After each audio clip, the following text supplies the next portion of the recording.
Ma sœur m'a volé des objets personnels et de l'argent dans mon coffre-fort. Après avoir recueilli secrètement des preuves, je l'ai dénoncé lors d'une réunion de famille, ce qui a provoqué la colère de mon mari, qui a crié et s'est rangé de son côté. Et elle m'a giflé violemment, me faisant tomber à terre. J'ai décidé de me venger, mais juste avant l'arrivée de la police, il s'est passé quelque chose d'inattendu qui a tout changé. Bonjour, je suis Rachel, une consultante en mode de 34 ans qui vit sous le soleil de Los Angeles. La vie ici ressemble souvent à un rêve, un temps chaud, de belles plages et une scène sociale dynamique. Mon mari, Chris, est un ingénieur logiciel de haut niveau, et nous avons construit ensemble une vie que beaucoup envieraient. Nous vivons dans une magnifique maison à la décoration moderne, et nos week-ends sont généralement remplis de brunch, de fêtes et de sorties entre amis. Tout semblait parfait. Ou du moins c'est ce que je pensais. Mais la vie a le don de nous lancer des défis inattendus. Tout a commencé lorsque la sœur de Chris, Megan, a perdu son emploi. Elle a 29 ans et se bat depuis un certain temps pour trouver un emploi stable. Lorsqu'elle m'a demandé si elle pouvait rester avec nous, je me suis sentie obligée de dire oui. Après tout, la famille est importante, n'est-ce pas? J'étais loin de me douter qu'en disant oui, j'allais déclencher une série d'événements qui allaient bouleverser la perception que j'avais de ma vie parfaite. Megan a emménagé peu après avoir perdu son emploi. À eu début, j'espérais que sa présence renforcerait nos liens familiaux. Nous avons essayé de la mettre à l'aise en la faisant participer à nos activités quotidiennes. Mais très vite, j'ai commencé à remarquer des choses étranges dans la maison. Tout a commencé avec ma montre de luxe préférée. Je l'avais laissée sur la commode un soir. Mais elle avait disparu le lendemain matin. Lorsque j'ai posé la question à Megan, elle a ri et m'a dit « Oh, je croyais que c'était la mienne. » C'est une erreur. J'ai passé l'éponge, pensant qu'il s'agissait d'une erreur stupide. Après tout, qui réfléchirait à 2 fois pour une montre, mais ce n'était que le début. Au fil des jours, j'ai commencé à remarquer la disparition d'autres objets. Ma bague en diamant, du maquillage, et même un sac à main de marque. Chaque fois que j'ai confronté Megan, elle a fait semblant de ne pas s'en rendre compte, insistant sur le fait qu'il s'agissait d'une erreur honnête. Je suis désolée, Rachel. Je ne voulais pas prendre tes affaires. Je me suis juste embrouillée. Chris semblait toujours se ranger de son côté, ce qui me donnait la chair de poule. Bébé, tu sais que Megan traverse une période difficile. Tu ne devrais pas tirer de conclusions hâtives? Disait-il en rejetant mes inquiétudes. Le véritable tournant s'est produit lorsque j'ai découvert que de l'argent avait disparu de mon coffre-fort personnel. J'y avais toujours gardé une réserve d'argent, principalement pour les cas d'urgence, mais un jour, j'ai constaté que quelques billets de $1500 avaient disparu. La panique s'est emparée de moi et je n'arrivais pas à me débarrasser du sentiment que Megan était impliquée d'une manière ou d'une autre. J'en ai parlé à Chris, la voix tremblante. Chris, je crois que Megan me vole. Il me manque de l'argent. Il a à peine levé les yeux de son ordinateur portable. Peut-être que tu as juste oublié que tu l'avais dépensé, Rachel.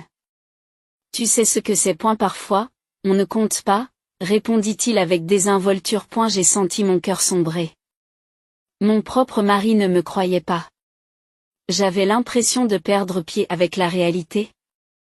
Et c'est là que j'ai compris que quelque chose n'allait pas du tout. Chris était aveugle à la manipulation qui se déroulait sous notre toit, et cela m'a fait tout remettre en question. Je me suis senti frustrée et j'ai décidé de prendre les choses en main. J'ai conçu un plan pour prendre Megan en flagrant délit. J'ai acheté de l'encre invisible et j'ai soigneusement marqué quelques billets de $1500. J'ai également installé une caméra cachée dans mon placard, où se trouvait la boîte à lettres.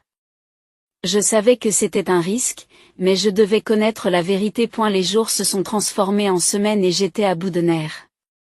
Chaque jour, je rentrais à la maison et vérifiais les images, le cœur battant, espérant avoir un aperçu de ce qui se passait dans ma propre maison. Enfin, le 4e jour, j'ai eu ma première vraie chance. Elle était là, Megan. Fouillant audacieusement dans mon coffre-fort. Elle a pris les billets marqués et même une de mes bagues. Mon cœur battait la chamade tandis que je voyais la trahison se dérouler sous mes yeux.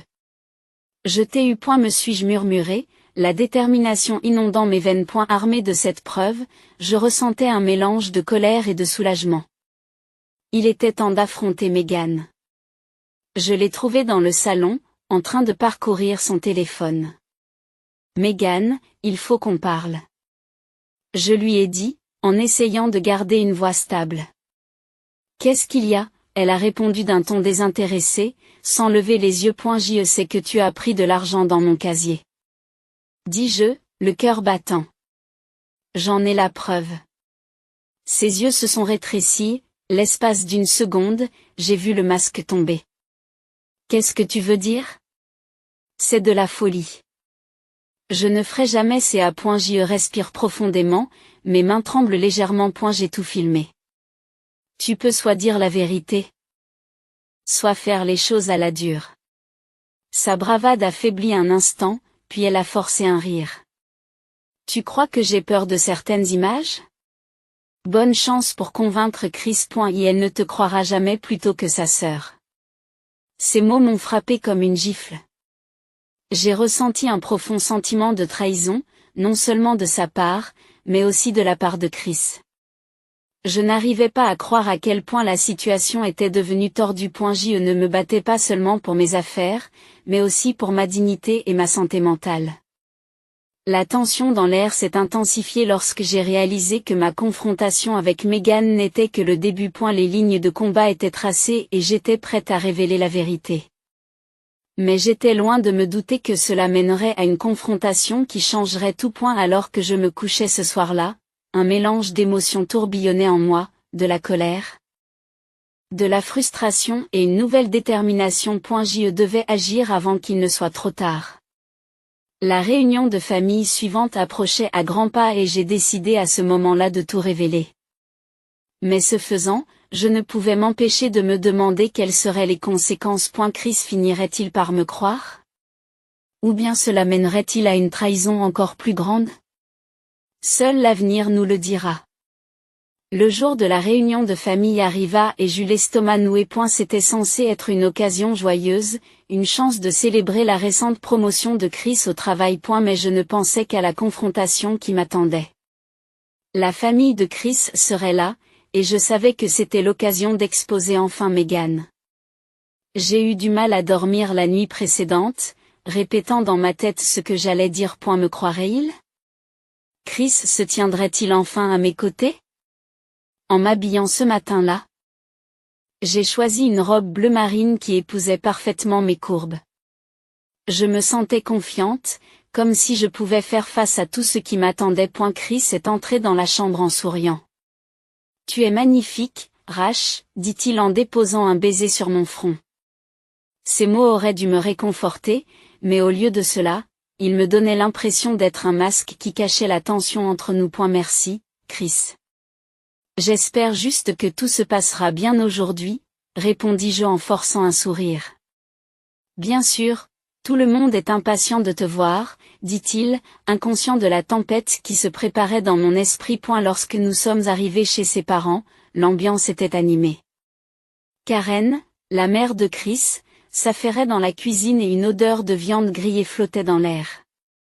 Les proches se mêlaient dans l'arrière-cour, sirotant des boissons et rattrapant le temps perdu. Je me suis forcé à être sociable, à discuter avec les cousins de Chris et à rire de leurs blagues, mais mon esprit était ailleurs. À au fil de l'après-midi, j'ai aperçu Megan qui discutait avec une famille, son rire résonnant comme si de rien n'était. Mon sang ne fit qu'un tour. Comment pouvait-elle se montrer aussi insouciante alors qu'elle me volait? Je jetai un coup d'œil à Chris, qui était complètement absorbé par une conversation sur le travail, ignorant complètement le drame qui se cachait sous la surface. Enfin, le moment est venu de porter un toast pour la promotion de Chris. Tout le monde s'est rassemblé, verre à la main, et j'ai pris une grande inspiration, le cœur battant la chamade. C'était le moment. Lorsque Chris s'est levé pour prendre la parole, j'ai senti une vague de détermination m'envahir. Merci à tous d'être venus. Cela signifie beaucoup d'avoir ma famille ici pour célébrer cette réussite, a commencé Chris, et la foule s'est mise à l'acclamer. Je l'ai regardé rayonner de fierté. Pendant un instant, j'ai ressenti une pointe de nostalgie pour l'homme dont je suis tombée amoureuse. Après le toast, Chris a de nouveau levé son verre. Je veux juste dire à quel point je suis reconnaissant à ma merveilleuse sœur, Megan. Elle a toujours été là pour moi. C'était mon signal. Alors que les applaudissements retentissaient, je me suis levée, sentant le poids de tous les yeux de la salle se tourner vers moi. Je dois dire quelque chose moi aussi, ai-je annoncé, la voix légèrement tremblante. C'est important. Le sourire de Chris s'est évanoui et il m'a regardé, la confusion se dessinant sur son visage. Rachel. Ce n'est peut-être pas le moment. Non, Chris. Il est temps d'aborder certaines choses, interrompis-je, le cœur battant dans ma poitrine. Megan m'a volé. J'en ai la preuve. Des halètements ont envahi la pièce, et le visage de Megan est devenu pâle. Qu'est-ce que tu racontes? S'exclame-t-elle. Sa voix montant d'un cran. Tu ne peux pas m'accuser comme ça. Je ne t'accuse pas sans preuve, répondis-je en sortant mon téléphone. J'ai une vidéo de toi en train de prendre de l'argent dans mon coffre. Et ne crois pas que je ne suis pas au courant des bijoux que tu as empruntés. J'ai connecté mon téléphone à la télévision, et l'écran s'est allumé avec les images de Megan fouillant dans mon placard. La pièce est devenue silencieuse et tout le monde a regardé, les yeux écarquillés par le choc. J'ai ressenti un mélange de soulagement et d'effroi. C'était le moment que j'attendais, mais je n'arrivais pas à me débarrasser de la peur de la réaction de Chris. Tu vois, ai-je dit en montrant l'écran. C'est toi, Megan. Tu prends mon argent. Comment peux-tu le nier? Le visage de Megan s'est déformé sous l'effet de la colère. Tu m'as piégé. C'est de la folie. Tu essaies juste de ruiner ma vie, a-t-elle crié. Mais sa voix n'avait plus l'assurance qu'elle avait auparavant. Avant que je puisse répondre, Chris s'est levé, le visage rougi par la colère. Tu as fait ça? Tu l'as humilié devant tout le monde? Qu'est-ce qui ne va pas chez toi, Rachel? Hurle-t-il, ces mots me frappant comme une gifle. Tu es une menteuse. Tu as toujours été si dramatique. Stupéfaite, je l'ai regardé fixement. Chris, il ne s'agit pas de moi.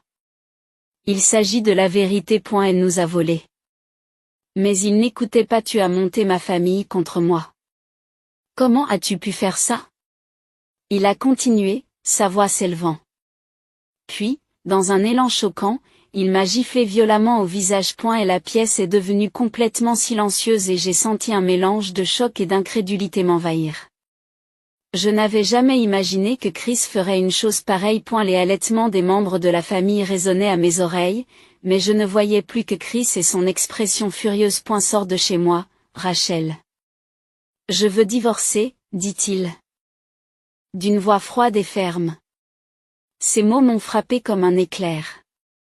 À ce moment-là, tout m'a paru surréaliste. J'avais cru que j'allais enfin révéler la tromperie de Megan et reprendre ma vie en main, mais au lieu de cela, j'étais jetée hors de la vie même que j'avais construite avec Chris. Les larmes ont coulé sur mes joues alors que je prenais mes affaires et me dirigeais vers la porte. Les visages choqués de ma famille et de mon avocat se confondaient, et je n'entendais plus que les battements de mon cœur. Megan, quant à elle, affichait un sourire victorieux, sachant qu'elle avait manipulé la situation à son avantage. Lorsque j'ai mis le pied dehors, le monde m'a semblé lourd. J'avais du mal à respirer. Je m'étais défendue, mais cela m'avait tout coûté. En m'éloignant de la maison, je ne pouvais me défaire du sentiment que ce n'était que le début d'une bataille bien plus importante. Je devais trouver un moyen de retrouver ma dignité et ma force. Même si cela signifiait affronter à nouveau Chris et Megan. Après cette nuit-là, tout m'a semblé différent. J'ai quitté la maison des parents de Chris le cœur brisé, l'esprit en ébullition et les émotions tourbillonnantes. J'y conduisais sans but autour de Los Angeles, la ville qui était autrefois mon terrain de jeu me paraissait maintenant étrangère et froide. Comment en est-on arrivé là? Je n'avais jamais imaginé que me défendre conduirait à un résultat aussi douloureux, mais je savais une chose. Je ne pouvais pas laisser cette défaite me définir. J'ai passé la nuit à l'hôtel, le cœur lourd de trahison. Le lendemain matin, en regardant mon reflet dans le miroir, j'ai compris que j'avais le choix. Je pouvais soit me complaire dans le désespoir, soit me battre. Et la colère m'a envahi, allumant un feu que je n'avais jamais ressenti auparavant. J'ai pris mon téléphone et j'ai appelé Lisa. Ma meilleure amie depuis l'université.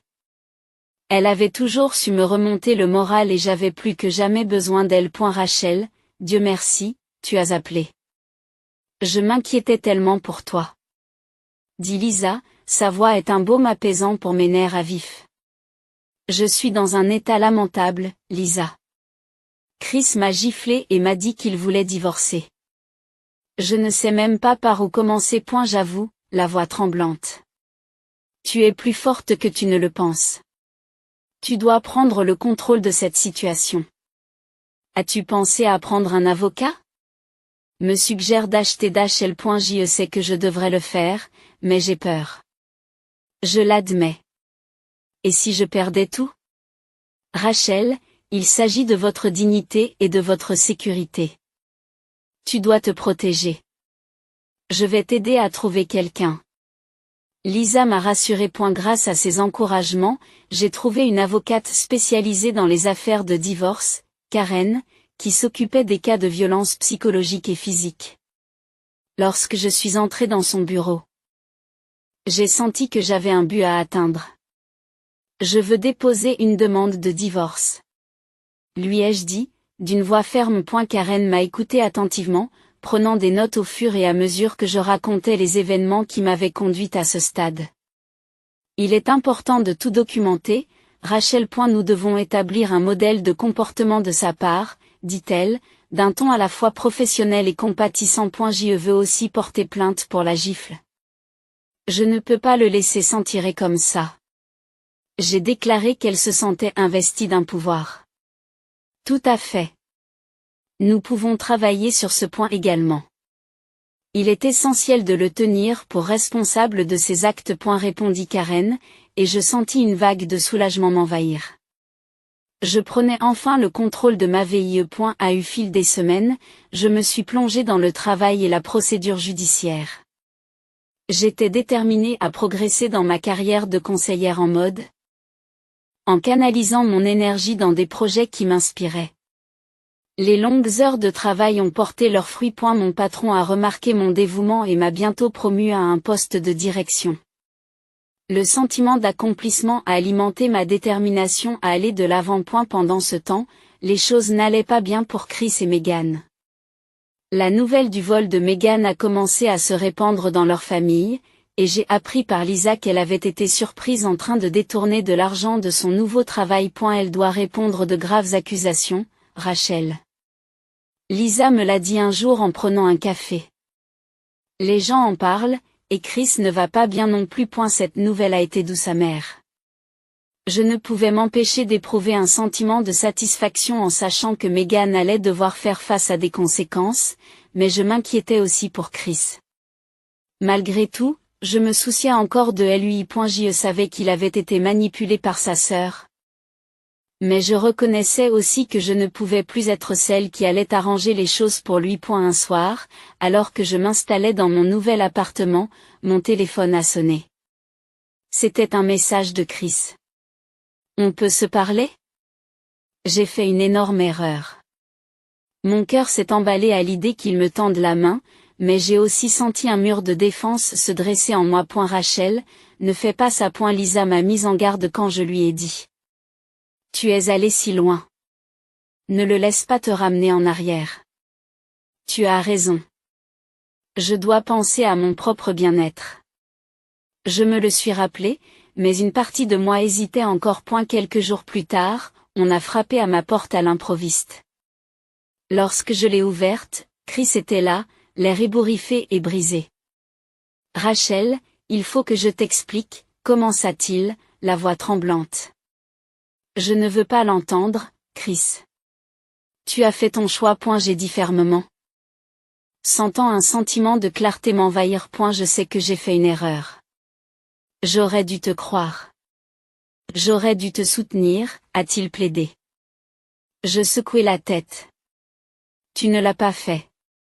Et maintenant, je dois me concentrer sur moi-même. Son visage s'est décomposé, et je pouvais voir la douleur dans ses yeux, mais je devais rester forte. S'il te plaît, pars, Chris. J'ai dit, d'une voix inébranlable. En fermant la porte, j'ai ressenti un mélange de tristesse et de soulagement. J'allais de l'avant, je reprenais ma vie en main, morceau par morceau. Je me suis rendu compte que c'était maintenant mon voyage et que je continuerais à me battre pour mon bonheur et mon estime de soi, quels que soient les défis à relever. Les mois ont passé et la poussière a commencé à retomber sur ma vie tumultueuse.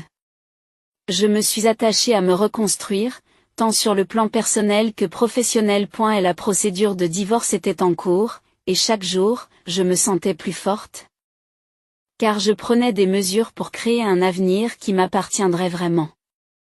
Mes batailles juridiques étaient un mélange d'anxiété et d'espoir, mais j'étais déterminée à ne pas laisser la peur assombrir mon parcours. Un après-midi, j'ai reçu un appel de Karen, mon avocate. Rachel, j'ai des nouvelles. Nous avons conclu un accord avec Chris, m'a-t-elle dit. Mon cœur s'est emballé. Vous recevrez une part équitable des biens, et nous veillerons à ce qu'une ordonnance restrictive soit mise en place concernant tout contact de sa part. Merci, Karen. Cela représente beaucoup pour moi. J'ai répondu, la voix chargée d'émotion. Je m'étais tellement battue pour en arriver là, et maintenant j'avais l'impression d'être enfin libérée des chaînes de mon passé. Ce soir-là, j'ai décidé de fêter cette petite victoire. J'ai appelé Lisa et l'ai invitée à venir pendre la crémaillère. Nous devons porter un toast à ta nouvelle vie, s'est-elle exclamée. L'excitation transparaissant dans sa voix. J'ai passé les heures suivantes à préparer des amuse-gueules et à arranger des fleurs, savourant le calme et la joie qui régnaient dans mon nouvel appartement. Lorsque Lisa est arrivée, elle a apporté une bouteille de champagne. Au nouveau départ, a-t-elle dit en levant son verre, et à l'éviction des personnes toxiques de votre vie. Nous avons ri et évoqué nos années d'université, profitant de la liberté d'être nous-mêmes. Pour la première fois depuis longtemps, je me suis sentie vraiment heureuse. Quelques semaines plus tard, alors que je me promenais le matin avec mon nouveau chien de sauvetage, Benny, j'ai croisé une vieille connaissance, Marc, qui travaillait dans l'industrie de la mode. Rachel. Cela fait une éternité. Comment vas-tu? M'a-t-il demandé, un sourire sincère illuminant son visage. J'y vais bien, en fait. Je viens de sortir d'une mauvaise passe. Dis-je en essayant de rester légère. Une mauvaise passe.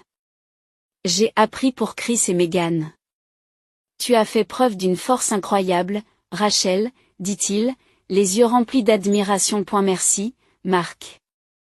J'apprends à donner la priorité à mon bonheur, ai-je répondu, un sentiment de fierté m'envahissant. Nous avons fini par prendre un café ensemble. En discutant, j'ai ressenti une connexion que je n'avais pas connue depuis longtemps. Nous avons échangé nos numéros.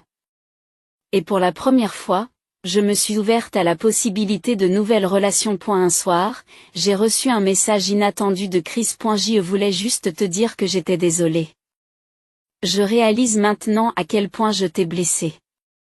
J'espère que tu trouveras le bonheur, lisait-il, mon cœur se tordant à ces mots. Je ne voulais pas revivre la douleur, mais j'ai aussi reconnu qu'il reconnaissait enfin le mal qu'il avait causé. Ai-je pris une profonde inspiration, décidant de répondre avec gentillesse, mais aussi avec clarté. Merci. Chris. J'apprécie votre message, mais je dois me concentrer sur moi-même maintenant. Je te souhaite bonne chance, mais je ne peux pas revenir en arrière, ai-je envoyé, sentant un poids s'envoler de mes épaules. Je fermai la porte au passé, une fois pour toutes. Alors que je m'installais pour la nuit, Benny s'est blotti contre moi et j'ai réfléchi à tout ce que j'avais traversé.